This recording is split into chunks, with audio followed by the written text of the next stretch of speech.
Sun news நேயர்களுக்கு வணக்கம். Apollo மருத்துவமனை வழங்கும் நலம் தரும் நல் மருத்துவம் நிகழ்ச்சிக்கு உங்களை அன்போடு வரவேற்கிறோம். இந்த நிகழ்ச்சியில் சிறப்பு விருந்தினராக இம்மோடு இணைந்திருக்கிறார் மருத்துவர் ஸ்ரீனிவாசன் ராமச்சந்திரன் அவர்கள். வணக்கம் டாக்டர். வணக்கம். கேஸ்ட்ரோக்குள்ளே எவ்வளவுதான் நம்ம பேசிக்கிட்டே இருந்தாலும் அது தொடர்ச்சியாக நம்ம பேசுறதுக்கான வாய்ப்புகளை உருவாக்கி தந்துக்கிட்டு தான் இருக்குது. அதிகப்படியான உணவு உட்கொள்ளுதல், தேவையில்லாத உணவு ஒன்று, அல்லது தேவையான உணவையும் அதிகப்படியாக உட்கொள்ளுதல் அப்படிங்கிறது ஒன்று, பிடிச்சது அதிகப்படியாக உட்கொள்ளுதல். ஸோ அதிகப்படிங்கிற வார்த்தைக்கு பின்னால் ஒரு 10 அட்டவணை இருக்குதுல்ல. அதே நம்ம பிரித்து பார்த்திங்கன்னா ரொம்ப பிடிச்சிருந்துச்சின்னு சாப்பிட்டாங்க அப்படின்னு. அது டாக்டர் சொன்னார் நல்ல சத்தான உணவு, இது சாப்பிட்டிங்கன்னா நல்லதுன்னு சொன்னார், அதனால் சாப்பிட்டாங்க அப்படின்னு. எதுவாக இருந்தாலும் அந்த அளவை தாண்டி போகிறோம். அதிகப்படியான உணவு உண்ணுதல் அப்படிங்கிறது இன்றைக்கி அன்றாட வாழ்க்கையில் ஒரு இயல்புமான பழக்கமாகிடுச்சு. கிளாஸி ஈட்டிங்கிறது கிடையாது. அதிகப்படியான உணவுங்கிறது எப்பேற்பட்ட பிரச்சனைகளை கொண்டு போகுங்கிறத நீங்கள் ஆரம்பிங்க. ஸோ நீங்கள் சொன்னது ரொம்ப சரி. இன்றைக்கி நம்மளுடைய உணவு பழக்கம் அப்படிங்கிறது தேவைக்கு மிக அதிகமாக உட்கொள்கிறோம். எல்லாருமே சராசரியாக நம்ம பார்த்தோம்னா கூட, நம்ம சுற்றி இருக்கிறவங்கள பார்த்தோம்னா கூட, முந்தைய தலைமுறையோட இந்த தலைமுறை பீப்புள் ஒரு 5 to 10 கிலோ அதிகமாக தான் இருக்கிறாங்க எடை. ஸோ ஓவராலாகவே எல்லாருமே ஃபுட் இன்டேக் அப்படிங்கிறது இன்க்ரீஸ் ஆகிருக்கு இந்த காலத்தில். இதுக்கு பலமான காரணங்கள் இருக்குது. ஒன்று, டேஸ்ட்டு நம்மளால் கண்ட்ரோல் பண்ண முடியாதது, ரெடி அவைலபிலிட்டி, இது எல்லாமே இருந்தாலும் இதை தாண்டி இதை நம்மளை எவ்வளோ பாதிக்குது அப்படின்னு பார்த்தோம்னா, உணவு முதல்ல உள்ளே போகிறது இறப்பையில் தான். ஸோ அங்கேருந்தே பிரச்சனை ஆரம்பிக்கும். அதிகமான உணவு, அதுவும் ஒப்பாத உணவு நம்ம எடுக்கும்பொழுது ஃபஸ்ட்டு அசிடிட்டி இன்க்ரீஸ் ஆகுது. இந்த இறப்பை ரொம்ப பெருசாக வீங்கும்போது என்ன ஆகுதுன்னா, இறப்பை உணவு குழாய் போய் இறப்பையில் சேர்கிற இடம் ஒரு வால்வ் மாதிரி இருக்குது. அந்த தசை அதனுடைய வேலை உணவு வரும்போது மட்டும் விரிஞ்சு கொடுத்து உள்ளே போனவுடனே அது மூடிக்கிறது தான் அதனுடைய வேலை. இப்போ நம்ம வயிறு முட்டை சாப்பிட்றோம் அப்படின்னாலே அந்த இடமே விரிஞ்சு கொடுக்குது. ஸோ ஆட்டோமேட்டிக்காக ரிஃப்ளெக்ஸ் ப்ராப்ளம்ஸ், நெஞ்சக்கரிப்பு, எதுக்களிப்பு, இந்த மாதிரியான பிரச்சனைகள் வருது. நாள்பட இது என்ன ஆகுதுன்னா, அந்த இடம் வீக்காகி போயிடுது. நம்ம கொஞ்சம் சாப்பிட்டா கூட அப்போ எதுக்களிக்கிற மாதிரி இருக்குது. ஸோ பேஷண்ட் சொல்கிறது, முன்னாடியெல்லாம் எனக்கு இப்படி இல்லை, ஆனால் சமீப காலமாக கொஞ்சம் சாப்பிட்டாலே எனக்கு வருது. அந்த தசைகள் வீக் ஆகிடுது. அது அவங்களோட பழக்கம் பல வருஷமாக இருந்திருக்கும். இப்போ தான் அது தெரிய வருது. ஸோ இந்த அமிலங்களும் ஃபுட்டும் மேலே உணவு குழாயை அரிக்க அதில் புண்ணு உருவாகிறதுக்கு வாய்ப்புண்டு, அதில் புற்றுநோய் கூட உருவாகிறதுக்கு வாய்ப்புண்டு. இறப்பையை தாண்டி அடுத்தது நம்ம குடலுக்கு போகும்போது அதிகப்படியான உணவு உண்ணும்போது குடலை பாதிக்குது. அந்த உணவு அப்சார்ப் ஆகி உடம்புக்கு போகும்போது உடம்புல இருக்கிற எல்லா பகுதிகளையுமே பாதிக்குது. ஸோ அது ஒரு லிமிட்டுக்கு மேலே போச்சுனாக்கா அது கொழுப்பாக போய் உடம்புல அடையுது. கொழுப்பு நம்ம தோலுக்கு அடியில் இருக்கிற சப்கியூட்டேனியஸ் ஃபேட்டாக இருக்கலாம், உறுப்புகளுக்கு மத்தியில் இருக்கிற விசரல் ஃபேட்டாகவும் இருக்கலாம். இந்த 2வது வகை இன்னுமே மோசமானது. அதிலிருந்து வரக்கூடிய கெமிக்கல்ஸ், அதிலிருந்து வரக்கூடிய ஹார்மோன்ஸ் ஓவரால் உடம்பையே பாதிக்கும் அப்படிங்கிறது. நம்மளுடைய பிபி, சுகரு, இது எல்லாத்துக்குமே இதோட இந்த விசரல் ஃபேட்டோட ஒரு கனெக்ஷன் இருக்குது. ஸோ இது ஒரு மல்டி ப்ராங்க்டு ப்ராசஸ். ஸோ இது நம்ம ஆரம்ப கட்டத்திலேருந்தே இந்த உணவை நம்ம ஒழுங்காக கண்ட்ரோல் பண்ணால் தான் இது சரி பண்ண முடியுது. இதுக்கு ஒரு மருந்தோ ஒரு திடீர் தீர்வோ கிடையாது. ஒரு பழக்க வழக்கமாக இதை நம்ம ஃபாலோ பண்ணிட்டு தான் வர வேண்டியிருக்கு. அதாவது நம்ம அளவுக்கு மீறினால் அமிர்தம் நஞ்சு அப்படின்னா உணவும் நஞ்சு தான் அளவுக்கு மீறினா. ஸோ முதல்ல இருந்தே நம்ம இதை கண்ட்ரோலாக வச்சுருக்க வேண்டியது நம்மளுடைய கடமை. ஸோ இப்போ இந்த உணவு அடுத்தது இந்த கொழுப்புகள் உறுப்புக்கு மத்தியில் இருக்கிற கொழுப்பை தவிர உறுப்புக்குள்ளேயும் கொழுப்பு போகுது. அதுக்கு ஒரு எக்ஸாம்பிள் தான் ஃபேட்டி லிவர்னு சொல்கிறது. ஸோ ஃபேட்டி லிவருங்கிறது ஒரு ஸ்டேஜை தாண்டினா அது லிவரில் போய் கொழுப்பு அடையுது. அது படிப்படியாக மோசமாகி அந்த லிவர் பர்மனன்ட் டேமேஜ், அதாவது சிரோசிஸுக்கு போகிறதுக்குண்டான வாய்ப்புகள் உண்டு. அதே மாதிரி ரத்தத்தில் சுற்றுற கொழுப்பு இருதயத்தில் ரத்த நாளங்களையோ மூளைக்கு போகிற ரத்த நாளங்களையோ அடைச்சி ஹார்ட் அட்டாக்கோ ஸ்ட்ரோக்கோ வர்றதுக்கும் வாய்ப்புண்டு. ஸோ இது எல்லாம் கொழுப்பு நிறைய உள்ள உணவுகளை சாப்பிடுவதனால, அல்லது எந்த உணவை நிறையா சாப்பிட்டாலும் கொழுப்புங்கிறது உற்பத்தி ஆகும். எந்த உணவு நிறையா சாப்பிட்டாலும் கொழுப்பாகத்தான் போய் இது கடைசியாக உட்காரும். நம்ம புரதச்சத்து, அதாவது கார்போஹைட்ரேட் எடுத்துக்கிட்டாலும் அது பாடியில் அசிமுலேட் ஆகும்போது ஒரு ஸ்டேஜுக்கு மேலே போகும்போது அது ஃபேட்டாக தான் போய் ஸ்டோர் ஆகுது எங்கே போனாலும். அதனால் எந்த உணவுமே நம்ம அளவாக தான் எடுத்துக்க வேண்டியிருக்குது. ஸோ அளவு, அதனுடைய கண்டென்ட்டும் முக்கியம். ஸோ நமக்கு ஒரு பேலன்ஸ்டு டயட் அப்படிங்கிறது வேணும். ஒரு பாதி அளவு 50% கார்போஹைட்ரேட்டு, ஒரு 30% ப்ரோட்டீனு, 20% ஃபேட், இந்த மாதிரி இருந்தால் நல்லது.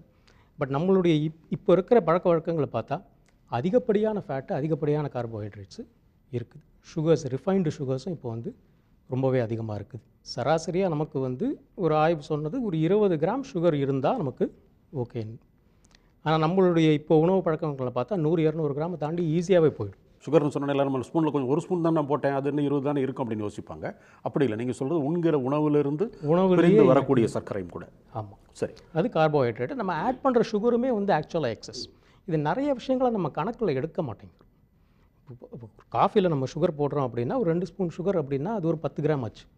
ஒரு நாளைக்கு 5 காஃபி குடித்தா அதுவே 50 கிராம் ஆகிடுது. சில பேர் ஒரு நாளைக்கு 20 டீ குடிக்கிறவங்கலாம் இருக்காங்க.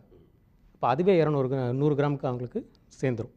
இதை தவிர நம்ம எடுக்கிற ஒவ்வொரு அல்ட்ரா ப்ராசஸ்டு ஃபுட், அதாவது எந்த பேக்கேஜ்டு ஃபுட் எடுத்தாலும் அதில் சுகர் இருக்குது. ஸோ பெரும்பாலான மக்கள் இந்த பிஸ்கெட்டு, சாக்லேட்டு, நடுவில் சாப்பிட்ற ஸ்நாக்ஸு, டீ இதெல்லாம் வந்து கணக்கிலே எடுத்துக்கிறது இல்லை. ஆனால் இதுவே ஒரு பெரிய அளவாகிடுது. ஓவர் ஈட்டிங் அப்படிங்கிற ஒரு விஷயத்தை கான்ஷியஸாக சப்கான்ஷியஸாக எப்படி கண்ட்ரோல் பண்ணுறது? எனக்கு இது போகுது அப்படிங்கிறத நான் எங்கே நிறுத்தணும் அப்படிங்கிறத எதை வச்சு கண்ட்ரோல் பண்ணுறது? ஸோ இதுக்கு ஒரு அருமையான திருக்குறள் இருக்குது. அற்றால் அறவறிந்து உண்க, அகுது உடம்பு பெற்றான் நெடிது உய்க்குமாறு அப்படின்னு. அற்றால்னா செமிச்சிருச்சா, நம்ம சாப்பிட்டது டைஜஸ்ட் ஆகிடுச்சா அப்படின்னு தெரியணும். அடுத்தது அறவறிந்து அப்படின்னா அளவு நமக்கு தெரிஞ்ச மாதிரி சாப்பிடணும். டைஜஸ்ட் ஆகிடுச்சுன்னா என்ன அர்த்தம்னா பசிக்கணும். ஒரு வேளைக்கும் அடுத்த வேளைக்கும் நடுவில் பசிக்காத பொழுது வாய் சும்மா இருக்கேங்கிறதுக்காக எதையாவது போட்டு மென்னுக்கிட்டே இருக்கப்படாது. அடுத்த வேளைக்கு பசிக்கும் பொழுது தான் அடுத்த வேளை சாப்பாடை நம்ம சாப்பிடணும். ரெண்டாவது அளவு, சரியான அளவு சாப்பிடணும் அப்படின்னா 3/4 வயிறு ஆனபோது அது நிறுத்திக்கிறணும். இந்த இறப்பை எப்படின்னாக்க இயற்கையாகவே விரிஞ்சு கொடுக்கக்கூடிய ஒரு தன்மை உடையது. சாப்பாடு வரப்போகுது அப்படின்னு தெரிஞ்சாலே இது ரிலாக்ஸ் ஆகும். ஸோ நம்ம ஏன்னா ஆதி மனுஷனுக்கு எப்போ சாப்பாடு கிடைக்கும் அப்படிங்கிறது தெரியாது. கிடைக்கும்பொழுது நம்ம சாப்பிட்டுக்கிறணும் அப்படிங்கிறதுக்காக விரிஞ்சு கொடுக்கும். நம்ம ஒரு பந்தியில் உட்காந்து பெல்ட்டை லூஸ் பண்ணி விடுற மாதிரி விரியும். உணவு வர்றது நின்ற பிறகு அது இயல்பு நிலைக்கு சுருங்கிடும். எவ்வளோ உணவு இருக்கோ அந்த லெவலுக்கு சுருங்கிடும். நம்ம என்ன நினைக்கிறோன்னா இன்னும் வயிறு ஃபுல் ஆகலை, இன்னும் கொஞ்சம் சாப்பிட முடியும்னு நினச்சி சாப்பிட்றோம். அங்கே தான் நம்ம தப்பு பண்ணுறோம். நமக்கு அடுத்த வேளை கிடைக்க போகுது. 3/4 வயிறு ஆகும்போது நிறுத்திட்டு ஒரு 15 நிமிஷம் வெயிட் பண்ணி பார்த்தோம்னா அந்த இறப்பை மறுபடியும் சுருங்கும் போது நமக்கு ஃபுல்னஸ் ஆட்டோமேட்டிக்காக வந்துடும். இப்போவே நம்ம ஃபுல்லாக ஆகணும் அப்படிங்கிற நினப்பு வேண்டாம். ஒரு 15 நிமிஷம் வெயிட் பண்ணால் அது ஆட்டோமேட்டிக்காக சுருங்கிடும், வயிறு ஃபுல்லாகிடும். அது அடுத்த வேளை பசிக்கும் போது மறுபடியும் சாப்பிடலாம். இப்போ நெடிது உய்க்குமாறு அப்படின்னு சொன்னாங்க. உலகத்திலேயே யாருக்கு அதிகமான லாஞ்சிவிட்டி, அதாவது லைஃப் ஸ்பேன் இருக்குது எந்த நாட்டில்னு கேட்டால் ஜப்பானியர்கள். ஜப்பானில் ஒரு கான்செப்ட் இருக்குது, ஹாராஹாச்சி பூ அப்படின்னா 80% வயிறு ஃபுல்லான உடனே நிறுத்திடணும், அதுக்கு மேலே சாப்பிடக்கூடாது. அவங்களுடைய லாஞ்சிவிட்டி, அதாவது அவங்களுடைய லைஃப் ஸ்பேனுக்கு இதுவும் ஒரு காரணம். மற்ற விஷயங்களும் இருக்குது, ஆனால் இதுவும் ஒரு முக்கியமான காரணம். மருத்துவர்கள் பெரும்பாலும் இந்த கோமாபிலிட்டிஸ் சொல்கிற இணை நோய்கள் உள்ளவங்களுக்கு சொல்கிறது 6 வேளை பிரித்து 6 வேளை சாப்பிடுங்க அப்படின்னு சொல்கிறாங்க. 3 வேளை உணவை 6 வேளையாக சாப்பிட்றதுல நமக்கு வந்து பெரிய தயக்கமெல்லாம் இல்லை. ஆனால் அதை வீட்டில் இருக்கிறவங்க தான் பண்ண முடியும். வெளியில் இருக்கிறவங்க அந்த மாதிரி 6 வேளையாக சாப்பிட்றதுல சாத்தியக்கூறு மிக குறைவுன்னு எடுத்துக்கலாம். இப்போ வீட்டில் இருக்கிறவங்க இந்த 6 வேளை சாப்பாடு அப்படிங்கிறத 3 6 பிரிக்கும் பொழுது அந்த அளவு கூடுமா இல்லை, எவ்வளவு கான்ஷியஸாக அதை வச்சுக்க முடியும் 6 வேளையும்?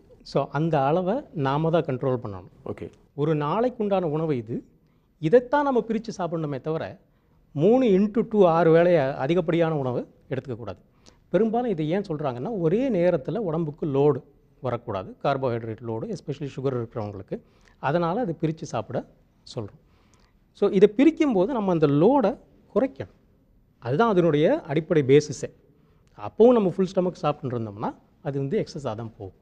ஸோ ஒரு நாளைக்கு சாப்பிட வேண்டிய உணவை 6ஆக பிரித்து சாப்பிட வேண்டும். பல நேரங்களில் நான் காலையில் நல்லா சாப்பிட்டேன் ஹெவியாக, மத்தியானம் கொஞ்சமாக சாப்பிட்டுக்கிறேன், நைட்டு சாப்பிட்றது இல்லைங்க, கொஞ்சம் எம்டியாக விட்டுருவேன், அது நல்லது, கொஞ்சம் தூக்கத்துக்கு நல்லாயிருக்கும் அப்படின்னு அவங்கவுங்களா யோசிக்கிறவங்க உண்டு. கேள்விப்படுறது, காதில் வாங்குறது, படிக்கிறது எல்லாத்தையும் வச்சு பார்க்கும்போது எல்லாம் ஒரு நைட் சாப்பிடலன்னா என்ன, 2 நேரம் சாப்பிட்ருக்கோம்ல, பரவாயில்ல, கொஞ்சம் கேலரிஸை லூஸ் பண்ணுவோம், அதனால் ஒன்றும் தப்பு இல்லையே அப்படின்னு விடுறவங்க உண்டு. இது எல்லாருக்கும் பொருந்துமா டாக்டர்? எல்லாருக்கும் பொருந்தும் அப்படின்னு நம்ம சொல்ல முடியாது. சுகர் பேஷண்ட்ஸு, அல்சர் பேஷண்ட்ஸு இவங்கெல்லாம் வந்து பீரியாடிக்காக சாப்பிடத்தான் வேணும். நம்ம ஜென்ரலாக சொல்கிறது என்னென்னா ஹெவி மீல் அட் நைட்டை வந்து அவாய்ட் பண்ணணும்.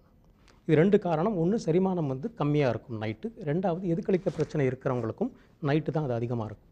ஸோ நைட் சாப்பாடை ப்ரிஃபரபிளி ஒரு 2-3 மணி நேரம், படுக்க போகிறதுக்கு ஒரு 2-3 மணி நேரம் முன்னாடியே முடிச்சிடுறது நல்லது. ஒரு லைட் மீலாக இருந்தாலும் நல்லது. ரொம்ப பசியோடு இருந்தாலும் தூக்கம் வராது, அதனால் ஒரு லைட் மீலாக இருக்கிறது நல்லது. ஃபாஸ்டிங் இருக்கிறது அப்படிங்கிறவங்க அவங்கவங்களுடைய உடம்புக்கு அது ஒப்பும்னா அதை மாதிரி செய்யலாமே தவிர பொதுவான அறிவுரையாக நம்ம சொல்ல முடியாது. 12 மணிக்கு நான் சாப்பிட்டேன், இன்றைக்கி 2 மணி ஆயிடுச்சு, சாயந்தரத்தில் எனக்கு ஏதாவது சாப்பிட்டு பழக்கம், நைட்டு தான் நான் அடுத்து 1 மணிக்கு சாப்பிட்டு முடித்தேன், ராத்திரி திருப்பி மறுபடியும் 8 மணிக்கு சாப்பிட போகிறேன், எனக்கு 7 மணி நேரம் கேப் இருக்குது, ஆஃபீஸில் வேலை, நடுவில் எனக்கு ஏதாவது ஒன்று வேணும், இதை எப்படி நான் கண்ட்ரோல் பண்ணுறது டாக்டர்?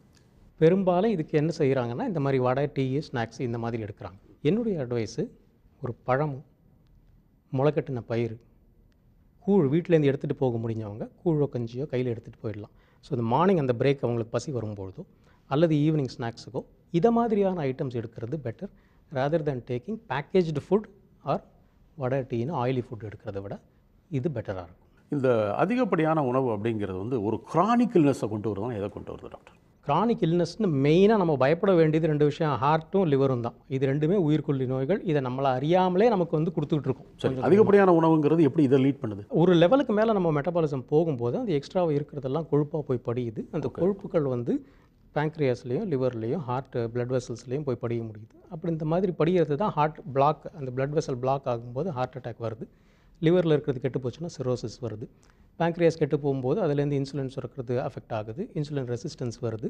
அதனால் ஓவரால் டயபெட்டிஸ், ஹைப்பர் டென்ஷனும் ஜாஸ்தி ஆகுது. ஆசிட் ரிஃப்ளெக்ஷன் அப்படிங்கிற ஒரு விஷயம் பார்த்தீங்கன்னா, ஒன்றும் சாப்பிட்லாங்க எது கழிக்குது நீங்கள் சொன்னீங்க நடுவில். அது மாதிரி இது ஒரு கிரானிக் இல்னஸ்ஸு, இது ட்ரீட் பண்ணப்பட வேண்டிய ஒரு விஷயம் அப்படின்னு சொல்லி மருத்துவர்கிட்ட சிகிச்சை முறைக்கு போகிறதுக்கு சரியா, இல்லை இது உணவு பழக்கத்தினால வந்தது, முதல்ல உங்கள் சாப்பாடை கண்ட்ரோல் பண்ணி அளவை குறைச்சிங்கனாலே இது சரியாக வந்துடும் எடுத்துக்கலாமா? இது 2மே முக்கியம்.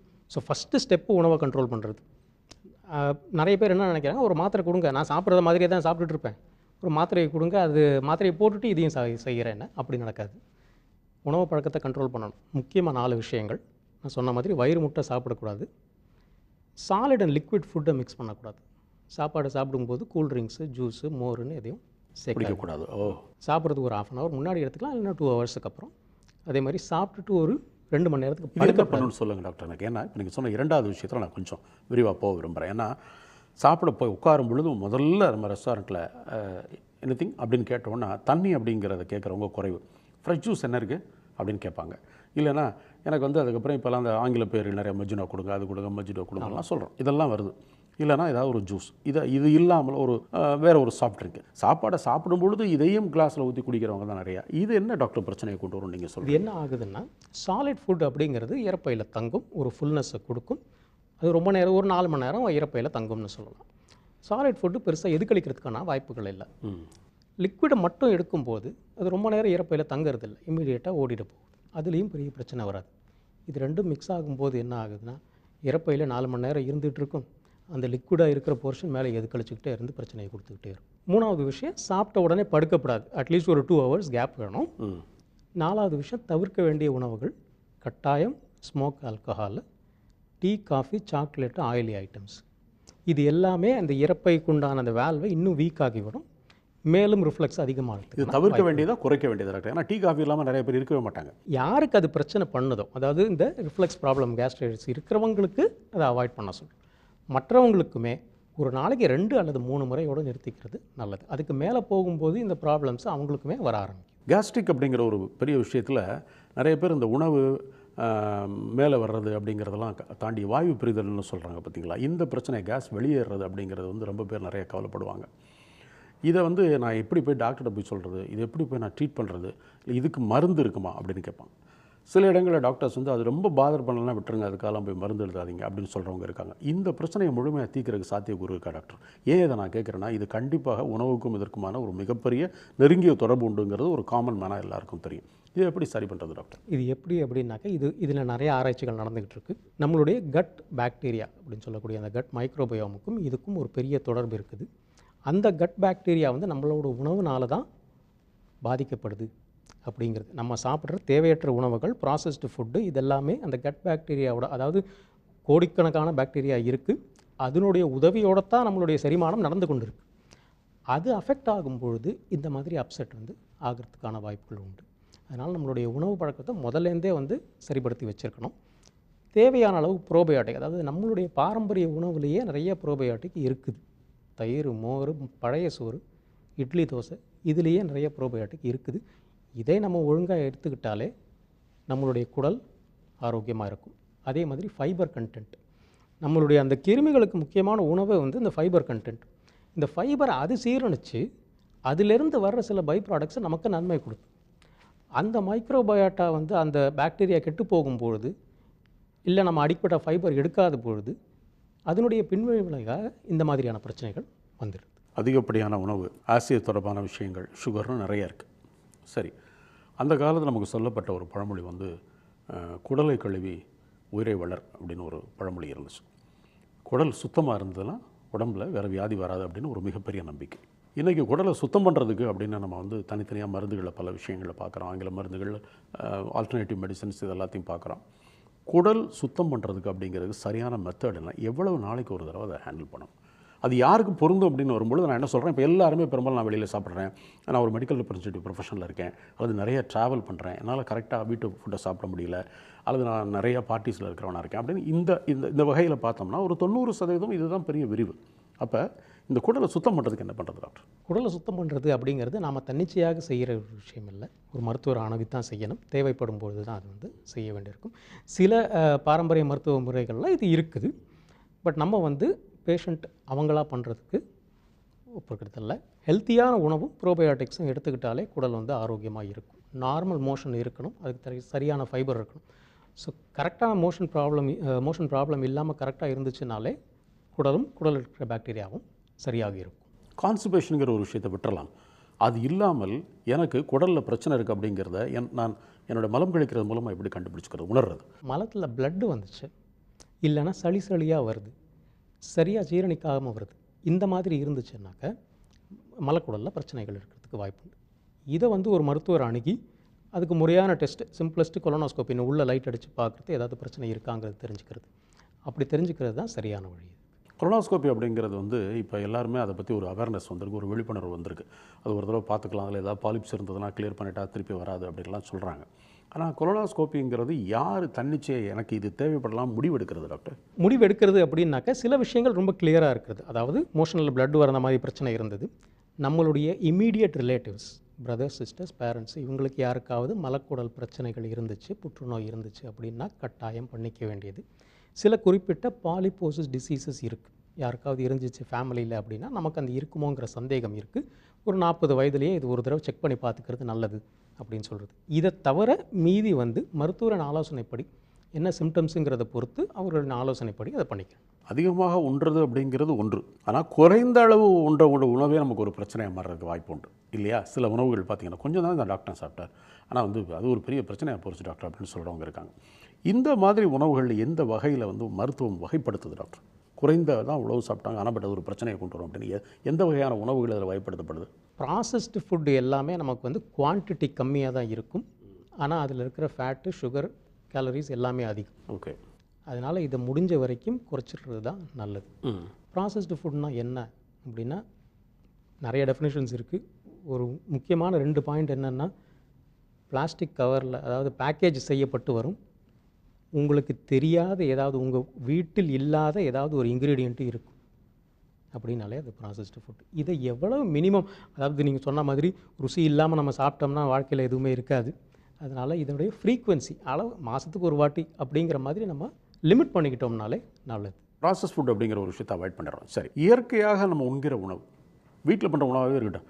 இட்லி எங்கள் வீட்டில் அவ்வளோ சூப்பராக இருக்கும், 4 வகை சட்னி, அதனால் 8 இட்லி சாப்பிட்டேன் அப்படின்னு சொல்லவங்க இருப்போம். ஸோ இந்த உணவு வகைகளில் கூட நமக்கு நீங்கள் இயற்கையாக அது நல்ல உணவாக இருந்தாலும் கூட இது வேறு ஒரு பிரச்சனையை கொண்டு வரும். உதாரணமாக ஒரு ப்ரோட்டீன் லீக், நீங்கள் சாப்பிட்ற இந்த உணவு ப்ரோட்டீன் லீக்கை கொண்டு வரலாம், அல்லது ஒரு ஆசிட் ரிஃப்ளெக்ஷனை அதிகப்படுத்தலாம். அப்படின்னா நம்ம வழக்கமாக உண்ற உணவில் எதை சொல்லுவீங்க டாக்டர்? வழக்கமாக நம்ம வீட்டில் சேர்க்குற உணவுகளில் புளி, மசாலா இது ரெண்டுமே வந்து நமக்கு அசிடிட்டியும் ரிஃப்ளெக்ஸையும் இன்க்ரீஸ் பண்ணுறதுக்கான வாய்ப்புகள் உண்டு. ஓகே, ஸோ நமக்கு ஒத்துக்கலை அப்படின்னா அதை தவிர்த்துறது, குறைச்சிடுறது தான் நல்லது.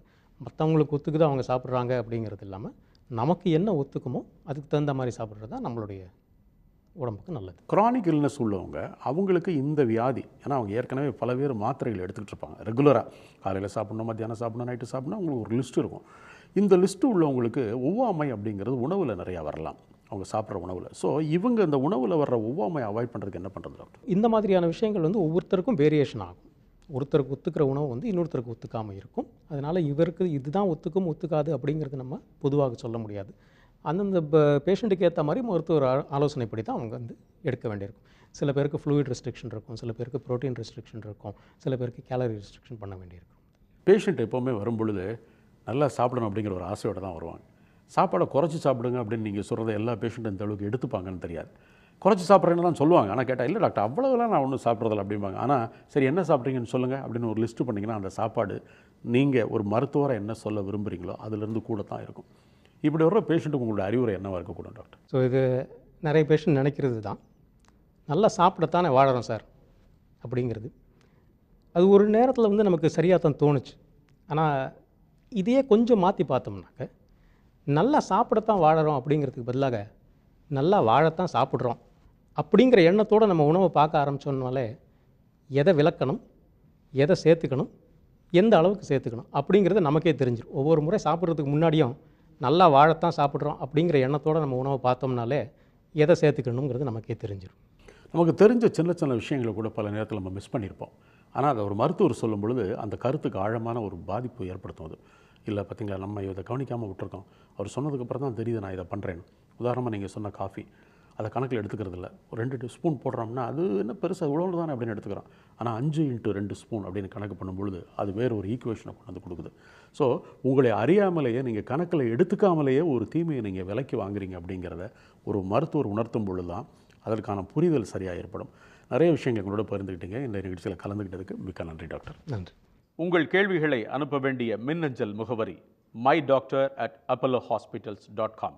தொலைபேசி எண் 044440401066. மீண்டும் மற்றொரு நிகழ்ச்சியில் இணைவோம். நன்றி, வணக்கம். உடனுக்குடன் செய்திகளை தெரிந்து கொள்ள சன் நியூஸ் பெல் ஐகானை கிளிக் பண்ணுங்க.